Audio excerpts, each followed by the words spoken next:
Hare Krishna. Today we'll discuss how to do well in work. I hope you'll agree with me that Bhagavad-Gita is not a Hindu religious book. The word Hindu is not mentioned anywhere in the 700 slokas of Bhagavad-Gita. Bhagavad-Gita is a book for us to use to do better in life and ultimately to find God, to understand the relationship with God and connect with God. So Bhagavad Gita is a wonderful motivational book. The third chapter, 35 sloka, gives us some outlines how to do well at work. Sreyo swadharme vigunaha paradharma swanushtita swadharme nidanam sreya paradharmo bhayavaha. It is better to do one's prescribed duty than to do somebody else's duty. Distraction in the course of performing one's own duty is better than engaging in another's duties. To try to follow another's duty is dangerous. So, we all work for different organizations. The organization has a view as to what it wants from you. That is your swadharma. Figure out what is it that the organization needs from you. That is your swadharma. Understand your role and don't try to do somebody else's job. Try to do your job first and try to give 110% at work and impress the people at work.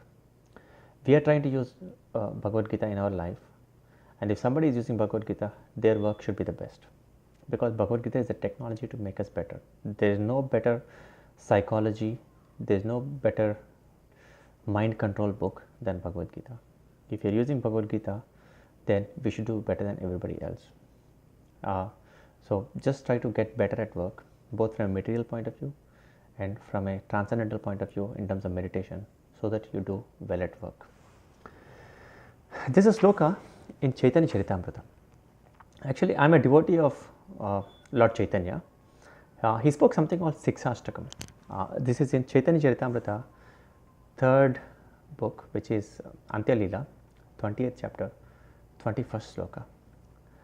Trinadapi sunichena tarorapi sahishnuna amanina manadena kirtanaya sadahari. One who thinks himself lower than the grass, who is more tolerant than a tree, who does not expect any personal honor, but is always prepared to give respect to others, can easily chant the holy name of the God, of God always.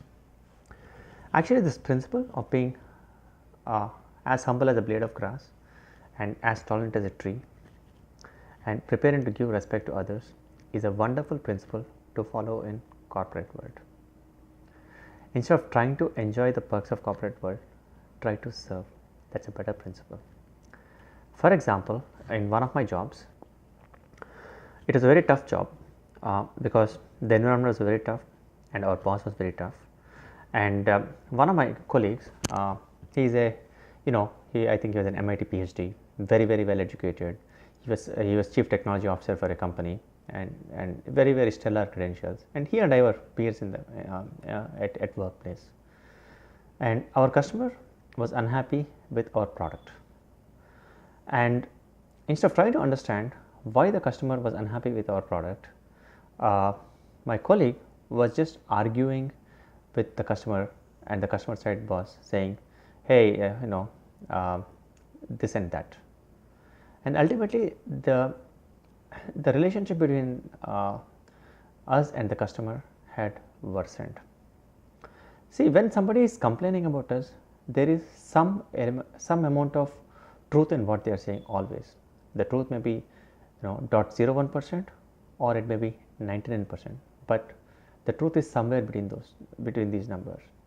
And by arguing with people, we are missing the signal. So my friend adopted a very aggressive stand, and he was just kept on arguing why the customer is wrong and all that. And my friend was not humble, and he was just being defensive. And in the process, he forgot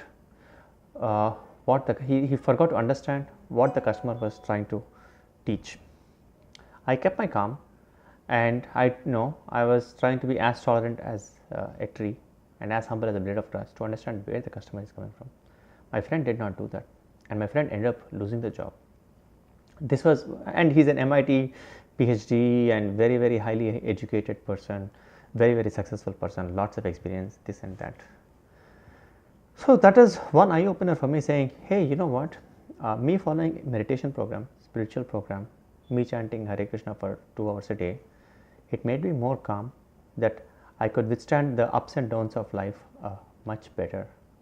That is why I encourage you to have some meditation program, so that even if you have a tough boss or tough environment or whichever it is, you will still do well. So invest in yourself, invest in your skill set, but also invest in your mind.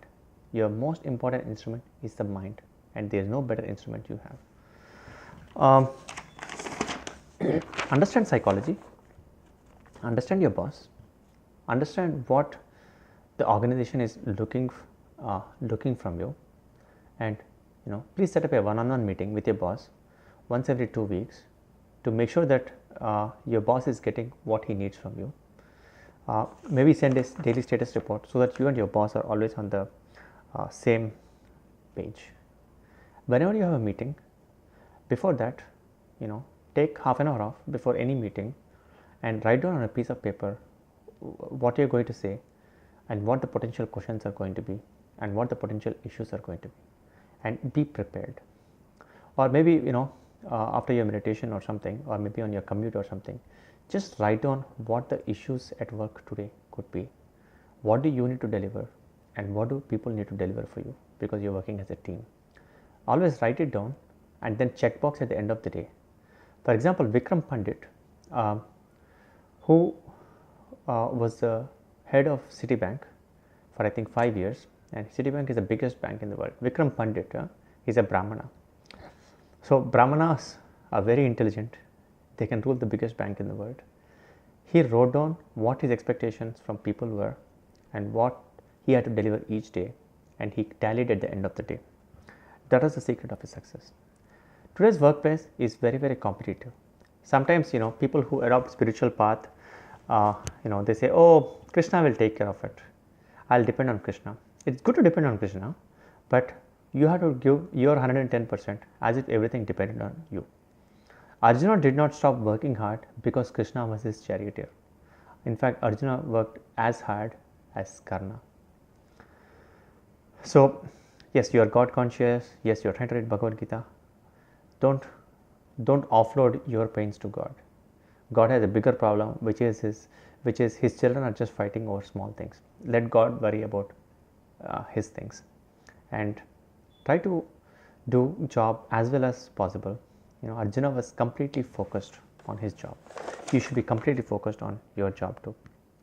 If you cannot deliver on what your boss expects, then you should just use Bhagavad Gita 18 chapter 66 sloka, Sarva Dharman Parityajya Mamekam Saranam Vaja. Tell your boss, hey, listen, I'm not able to handle myself. I surrender unto you. You please drive me. And you have to be very, very reasonable, because ultimately your boss has bigger problems to worry about than you, and you have to have compassion for him, so that you work hard and deliver as much as you can.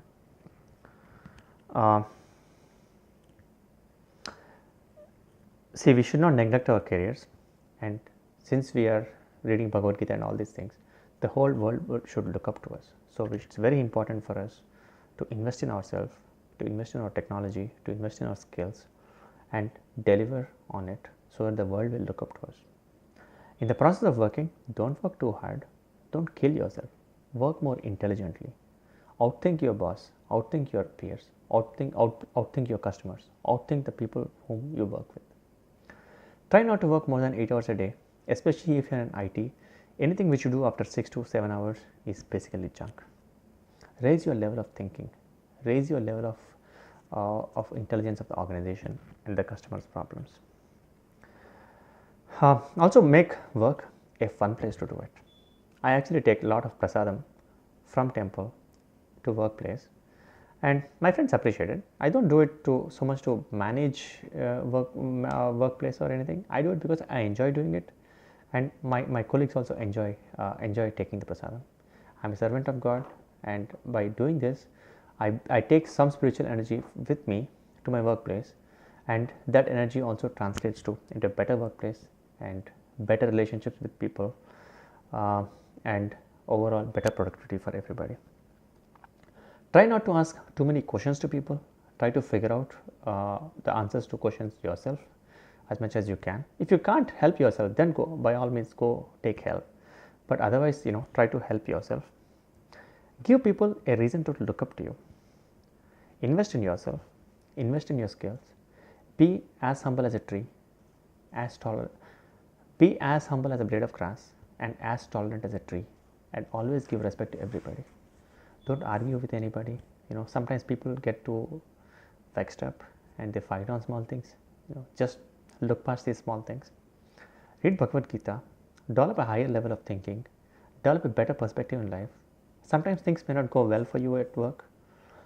Just think of it as, you're supposed to learn something from this.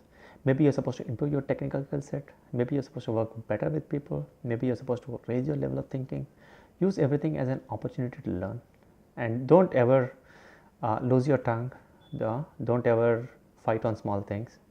And ultimately, your goal is not to fight on small things. Your goal is to develop vak suddhi, clarity of thought, and purity of word. And the way I work on purity of thought, purity of word, is by reading scriptures, Bhagavad Gita as it is, Srimad Bhagavatam, by meditation, yoga, and chanting mantras. I actually chant Hare Krishna, Krishna Krishna, Hare Hare, Hare Rama, Rama Rama, Hare Hare. All glories to Srila Prabhupada. Jai Jagannath. Hare Krishna. Please do very, very well at work.